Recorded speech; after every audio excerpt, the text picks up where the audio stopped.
फलटणमध्ये महिला डॉक्टरची हॉटेलमध्ये आत्महत्या, PSI वर गंभीर आरोप। फलटण शहरातील उपजिल्हा रुग्णालयात कार्यरत असलेल्या महिला डॉक्टरने शहरातील एका हॉटेलमध्ये आत्महत्या केल्याने खळबळ उडाली आहे। मृत डॉक्टरने आत्महत्येपूर्वी आपल्या हातावर सुसाईड नोट लिहिली असून त्यात तिने पोलीस अधिकाऱ्यावर अत्याचार आणि मानसिक छळाचे गंभीर आरोप केले आहेत। माझी पुतणी डॉक्टर संपदा मुंडे हिनं काल अचानक आत्महत्या केली।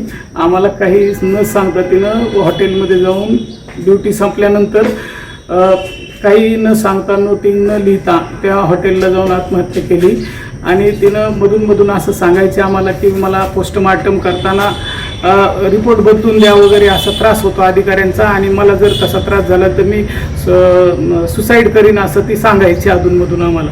ती लेखी तक्रार दिली होती DYSP कडे, त्याचं आणखी तिला उत्तर आलेलं नाही।